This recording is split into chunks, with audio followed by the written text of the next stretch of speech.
আজকে কিভাবে আওয়ামী লীগের মন্ত্রী এমপিরা অবৈধভাবে ওই সীমান্ত অতিক্রম করলো, এই জবাব ভারতকে দিতে হবে।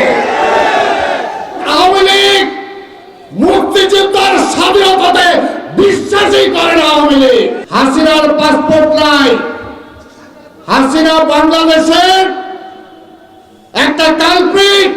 এখনো অনেকে মনে করেন ভোট দিলেই বিএনপি চলে আসবে, ভোট যত পিছানো যায় আমরা পিছানোর চেষ্টা করি।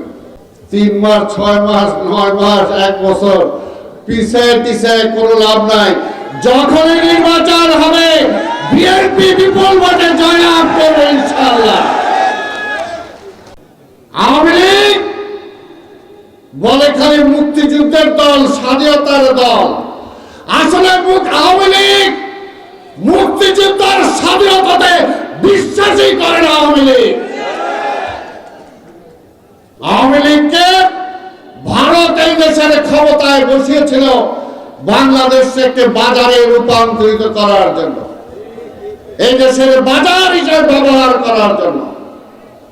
তারা কখনোই একটা স্বাধীন দেশের স্বাধীন পররাষ্ট্রনীতি কখনোই তারা পালন করতে পারে নাই।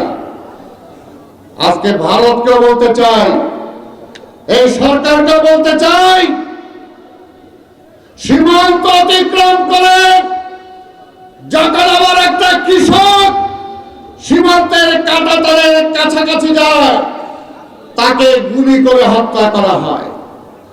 আমার বোন ফেলানিকে ক্যামেরায় ওয়াও স্টাইল দেখাও, Xenon X21 পারলে ঠেকাও। হত্যা করে ওই তার কাটায় তাকে ঝুলিয়ে রাখা হয়। আজকে কিভাবে আওয়ামী লীগের মন্ত্রী এমপিরা অবৈধভাবে ওই সীমান্ত অতিক্রম করলো, এই জবাব ভারতকে দিতে হবে। তাদেরকে গ্রেফতার করতে হবে। হাসিনার পাসপোর্ট নাই, হাসিনা বাংলাদেশের একটা কালপ্রিট। যে গণহত্যা করেছে সেটার আসামি। তাই হাসিনাকেও অনতিবিলম্বে ভারত সরকার গ্রেফতার করে আইনের আওতায় নিতে হবে। আওয়ামী লীগের পুনর্বাসন মানেই আমার স্বাধীনতা খর্ব হওয়া। আওয়ামী লীগের পুনর্বাসন মানেই আমার ভোটের অধিকার, আমার গণতন্ত্রের অধিকার আবার সেই ভারতের কাছে চলে যাওয়া। গত 15 বছর বাংলাদেশে কে ক্ষমতায় থাকবে এই জনগণ ঠিক করতে পারে নাই, ঠিক করছে ভারত। তাই ওই আওয়ামী লীগকে কি আমরা চাই? ওই আওয়ামী লীগকে আমরা চাই না।